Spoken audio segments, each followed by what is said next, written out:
pensar também, que nem o Whindersson falou, que mesmo você sendo o micro empresário, o cara que está vendendo pastel ali com a caixinha dele de isopor, ele tem que pensar no lucro. Sim, tem que pensar. Ele não tem que pensar em ter o dinheiro para fazer o mesmo tanto amanhã. Não, ele tem que pensar que ele vai abrir uma pastelaria. Exato, e é com lucro que ele vai fazer isso. Justamente, ele tem que ter o lucro para chegar lá. E isso é uma coisa que a gente não está habituado a pensar, porque o nosso sistema de crenças não permite isso. E eu costumo dizer assim, Anders, que nós iremos prestar conta De tudo, né? de tudo, inclusive do seu empreendedorismo, né? Dessa empresa que Deus confiou na sua mão. Deus confiou uma ideia para você. Só que é do lucro dessa ideia, do crescimento empresarial, que Deus vai abençoar outras famílias através de você. Você vai gerar emprego, você vai ajudar a instituição. Agora, vocês lembram da parábola dos dos talentos? Os talentos, com Para um certeza. Deus entregou um, para outro 2 e para outro 5. O que tinha 5 foi, trabalhou, negociou, dobrou. O que recebeu 2 foi, trabalhou, negociou e dobrou. O que recebeu 1, ele enterrou. E daí o Senhor volta. E o Senhor fala assim, mas o que você fez? Ele falou assim, eu tive medo. Muitas pessoas não empreendem porque tem medo. Ele teve medo e escondeu. Escondeu, enterrou. Então a gente também esconde, a gente enterra os nossos talentos. Exato. Porque todos nós temos os talentos dados por Deus. Né? Embora os talentos ali sejam moedas, mas talento é talento. Talento. A gente tem. E é exatamente isso, porque daí o Senhor volta. E o cara que recebeu 5, ele acrescentou mais. O que recebeu 2 acrescentou mais. E o que teve 1 perdeu. Quem tem será dado. E o que não tem, até o que não tem será tirado. Anderson, eu acredito na minha vida que Deus me deu um talento. Né? O meu sonho, gente, de vida era não faltar danoninho pros meus filhos. Cara, Esse era o meu sonho. De chegar em casa e ter o danoninho. Inclusive, uma vez que eu quebrei a perna, que eu fiquei em casa, o meu desespero era acabar o danoninho. Eu comecei a vender pizza por telefone para ter o danoninho dos meus filhos, que era um voto que eu tinha. E naquela época o danoninho era R$4, era um sacrifício. Hoje eu nem sei o preço do danoninho, mas todos os dias tem os danoninhos em casa, né? E Deus me deu um talento. E daí eu fui trabalhando, ele multiplicou. Fui trabalhando mais pouco e ele tá multiplicando. E aí eu sigo o que a palavra de Deus fala. Negocie até que ele venha. Né? Nessa parábola fala assim, ó, negocie até que ele venha. Então nós temos que negociar até que o Senhor venha. Né? Nós temos que avançar empreendendo até que ele venha. Porque é do dinheiro que vai vir até nós que nós vamos abençoar pessoas. Cara, que fantástico. E só para fazer essa conclusão do dinheiro, não sei se é conclusão do dinheiro, mas que eu acho que é dito muito importante, né?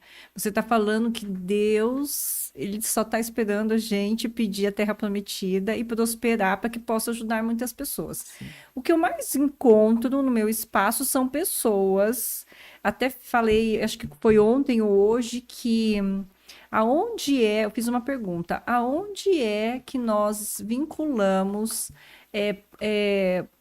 a pobreza, a escassez com bondade ou com humildade? Porque muitos de nós têm essa crença, é uma crença de que a gente precisa ser pobre para ir para o reino do céu. Eu escuto isso, não que não seja isso que esteja dito na Bíblia, mas é assim que a gente acredita. E eu estava trabalhando isso com uma cliente, falei, aonde que você comprou isso, que você precisa...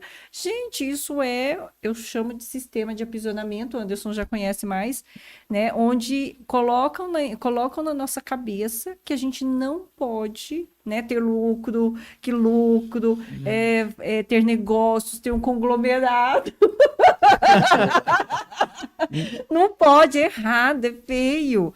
Mas é exatamente isso que você falou. Com dinheiro, com lucro, nós conseguimos dar emprego, nós conseguimos melhorar a condição da nossa família, das pessoas que a gente ama. E fazer o bem. E fazer o bem. E é por isso, né? Assim, eu li a Bíblia de capa a capa mais de 120 vezes, né?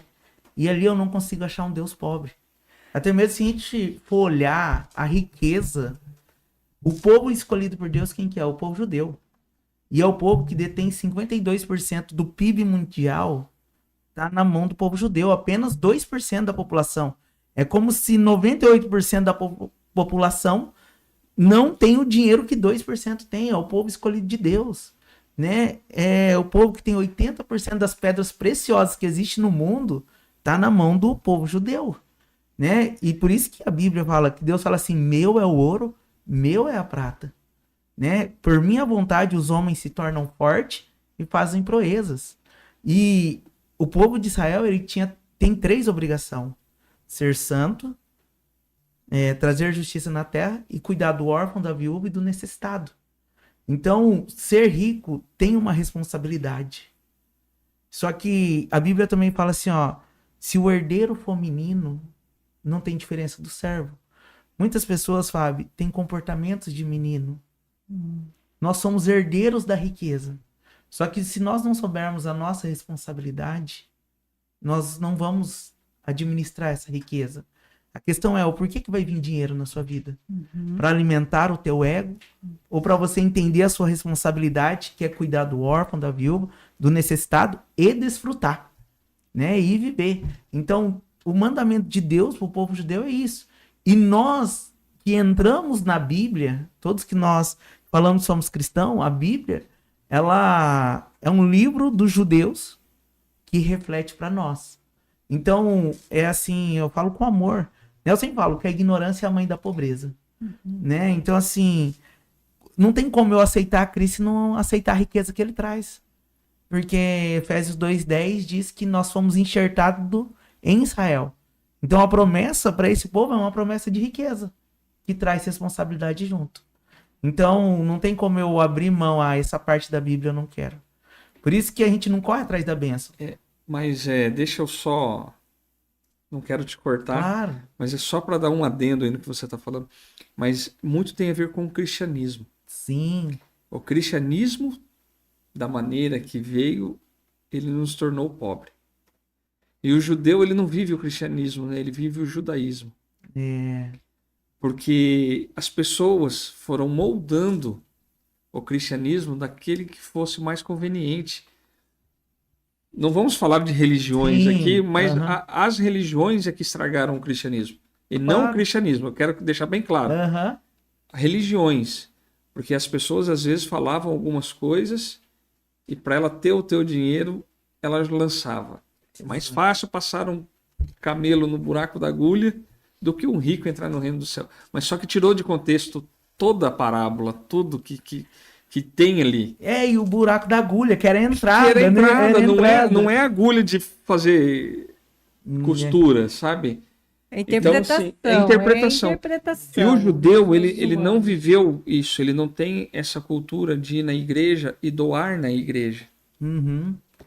Porque eu tenho convivido com pessoas que trabalham no judaísmo, né? Pregam.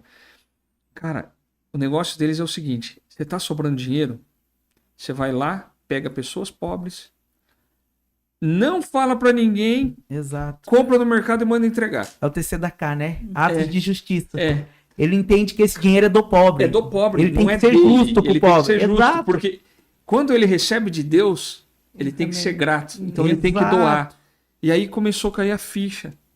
Falei, cara, a gente passou a vida inteira mendigando, porque a gente fica mendigando para Deus. Me dá, me dá. Vivendo na escassez do deserto, sendo que Deus está falando pra gente que tá com a terra prometida ali e você não quer ver. E é isso. E para finalizar, assim, deixar claro sobre o cristianismo, que as pessoas associam Jesus com uma pobreza. Não, né? de forma alguma, ele nunca passou necessidade. E as mulheres ali, Jesus recebia os bens, né? Só que quando Jesus chama Pedro, e essa é a chamada que eu acredito pro cristianismo, né? Jesus chama Pedro e Jesus fala assim, ó, larga tudo e me segue. E Pedro larga tudo e começa a seguir Jesus. Um pouquinho ali na frente, eles encontram um jovem que era rico. E o jovem fala assim, eu quero herdar o reino dos céus. E Jesus fala assim, viva os mandamentos. Daí ele falou assim, os mandamentos eu já vivo. Daí o Senhor pega e fala assim, então pega tudo que é seu, vende e dê aos pobres. Só que as pessoas param de ler aí. Só que o que acontece? O jovem vai embora, Pedro chega e fala assim, Senhor, e nós que abrimos tudo por amor de ti? Daí Jesus fala assim, não há ninguém que abrindo mão de tudo por amor de mim, que não receba 100 vezes nessa vida e 100 vezes no século vindouro. E aqui é a grande questão. Pedro recebeu 100 vezes nessa vida? Sim. Daí Jesus morre, sobe, e a Bíblia diz que as pessoas vendiam suas fazendas e traziam aos pés de Pedro, para Pedro administrar essa riqueza. Então ele abriu mão de um barquinho e depois ele administrava toda a riqueza da igreja. E sem contar que naquele momento que o jovem foi até Jesus, Jesus não é igual a gente, que vê, tá tudo bonitinho, ele vê a pessoa. A pessoa daquele jovem, ele queria, mas ele tinha amor Aos demais bens. aos bens. Aos E é bens. isso que ele estava tratando.